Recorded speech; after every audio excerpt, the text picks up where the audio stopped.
Hello everyone, मेरा नाम है पीजे और आप देख रहे हैं पीजे एक्सप्लेन। तो आज हम इस वीडियो में पता करने वाले हैं कि कौन सा हल्क सबसे ज्यादा स्ट्रॉन्ग है। हम सबका फेवरेट दिलों का चाहिता ब्रूस बैनर यानी ग्रीन हल्क,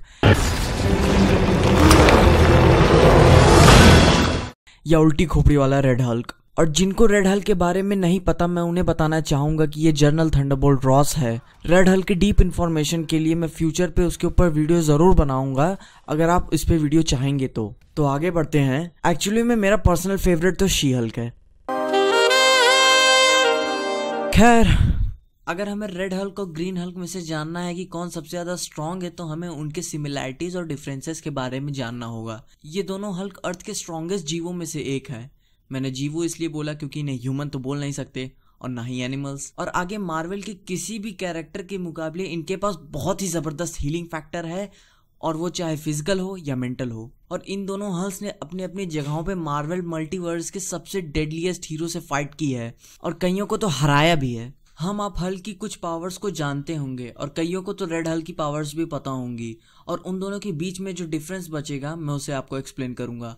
तो ये बात तो साफ है कि ये दोनों हल्क गुस्से से अपने आप को चार्ज करते हैं, लेकिन अभी के तौर पे ग्रीन हल्क से शुरुआत करते हैं। तो ब्रूस अपने ओरिजिनल फॉर्म में तब आता है जब वो उत्तेजित होता है। तो उत्तेजना किसी भी प्रकार की हो सकती है, खुशी की, डर की, गुस्से की या इंटरकोर्स की। You know what I mean.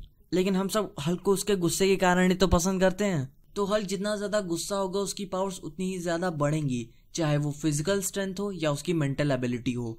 एक फैक्टर ये भी है कि इसकी कोई लिमिट नहीं है कि वो कितना ज्यादा गुस्सा होगा, तो कह सकते हैं कि इसकी कोई लिमिट नहीं है कि वो कितना ज्यादा पावरफुल होगा। आगे के कॉमिक्स में एक बार हल्क इतना ज्यादा पावरफुल हो गया था कि उसके सिर्फ एक फुट स्टेप से पूरा मैनहट्टन किसी जंग के मैदान में बदल गया था, यानी ऑलमोस्ट खत्म ही होने वाला था।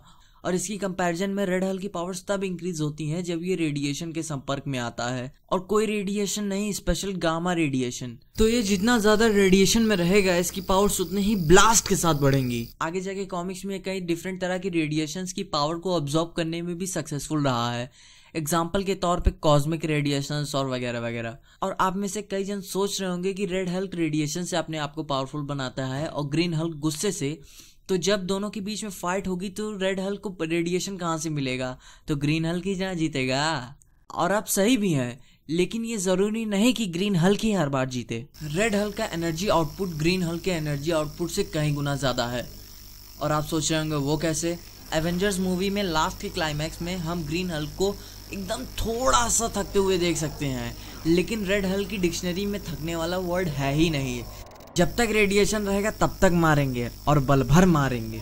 और रेड हल्क का एक और फीचर है कि जितना फाइट करते समय वो एंग्री होता है वो उतना ज्यादा गर्म होता है और उसे वो अच्छा भी लगता है। और ग्रीन हल्क के अंदर ना हार मानने वाला फीचर बहुत ज्यादा अच्छा है और जो उसे जीतने में भी मदद करता है। ग्रीन हल्क की लर्निंग प्रोसेस बहुत फास्ट है। वो हर एक पंच, वो हर एक किक, वो हर एक धोबी पछाड़ जो उसे पड़ता है वो उसे उसी समय सीखता है, ना फाइट के पहले ना फाइट के बाद, फाइट में ही। और जब ये हल्क को पता चलता है कि फाइट के दौरान रेड हल्क हीट हो रहा है, तो क्यों ना इसकी खासियत को ही इसकी कमियों में बदल दें। तो हिंदी फिल्मों की तरह ग्रीन हल्क मार खाता रहता है जब तक रेड हल्क अपनी हीट की पीक पोजीशन पे ना हो, और फिर तब ग्रीन हल्क एक साथ अपनी भड़ास निकालता है। और जब ग्रीन हल्क मारना चालू करता है तब अरे तौबा तौबा, बहुते बुरी मार, एकदम कत्लेआम। और ग्रीन हल्क जल्दी ही मारपीट की कहानी खत्म कर देता है। और आगे रेड हल्क ने थॉर के उसी के हथौड़े से पीटा है। और आप सोच रहे होंगे ग्रीन हल्क तो थॉर का हथौड़ा उठा ही नहीं पाया था, तो रेड हल्क कहाँ से उठा पाएगा? अरे जनाब सुनिए, रेड हल्क ने अपने दिमाग लगाया और थॉर को स्पेस में ले गया, और वहां तो ग्रेविटी है नहीं, तो रेड हल्क ने थॉर के उसी के हथौड़े से पीटा। ये हुई ना चालाकी। देखो भाई, इस वीडियो का मेन मोटिव यही था कि कौन सा हल्क इन दोनों के कंपैरिजन में ज्यादा स्ट्रॉन्ग है, ये नहीं कि एट द फाइनल जीतता कौन है। किसी कॉमिक्स में रेड हल्क ने बाजी मारी है तो किसी कॉमिक्स में ग्रीन हल्क ने। एग्जाम्पल के तौर पे एवेंजर्स 2 मूवी में आयरन मैन अपने हल्क बस्टर से हल्क को पता नहीं कैसे हरा देता है, लेकिन ओरिजिनलिटी में देखे तो हल्क कभी हार नहीं मानता है। लेकिन एक कंक्लूजन ड्रॉ कर लो, जब एक्सट्रीम लेवल की फाइट होगी किसी के साथ भी, तो ग्रीन हल्क ही जीतेगा किसी भी पोजीशन में। रेड हल्क ग्रीन हल्क से सिर्फ और सिर्फ बेस लेवल पे जीत सकता है, क्योंकि उसका यूनिक फाइटिंग स्टाइल और एनर्जी आउटपुट बहुत तेज और ज्यादा है। लेकिन रिमेंबर, सिर्फ बेस लेवल पे। ग्रीन हल्क जितना ज्यादा मार खाता है वो उतना ज्यादा सीखता है, लेकिन रेड हल्क की जगह पे वो जितना ज़्यादा मार खाता है वो उतना ज़्यादा गर्म होता है, और रेड हल्क का यही ड्रॉबैक है उसके हारने के पीछे। जैसे कि मैंने बताया कि रेड हल्क रेडिएशन एब्जॉर्ब करता है, तो कॉस्मिक रेडिएशन एब्जॉर्ब करने के दौरान उसने सिल्वर सर्फर के बोट पे भी सवारी की है और मजे लिए हैं। सिंपल लैंग्वेज में बताऊं तो अगर लेवल 1 पे दोनों लड़ते हैं तो रेड हल्क के ज्यादा से ज्यादा चांसेस हैं जीतने के, और कई बार वो जीता भी है। मगर जैसे ही रेड हल्क अपनी लिमिट क्रॉस करता है लेवल 2 पे, तो यहाँ 100% प्रोबेबिलिटी है कि ग्रीन हल्क जीतेगा किसी भी पोजीशन पे, और ग्रीन हल्क रेड हल्क को कुत्ते की तरह मारेगा। और रेड हल्क को अपनी जान बचाने के लिए हार नहीं माननी है, वहां से भागना है, और जितना दूर हो सके उतना भागना है, क्योंकि हल्क रुकने वाला नहीं है।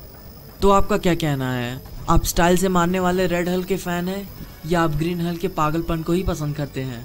अगर आपको वीडियो में कहीं भी अच्छा या मज़ा आया हो तो लाइक करो इस वीडियो को, कमेंट करके अपने व्यूज़ रखो कि आपका क्या कहना है। और ग्रीन हल्क की कसम नए हो तो सब्सक्राइब किए बगैर मत जाना, और देखते रहिए पीजे एक्सप्लेन।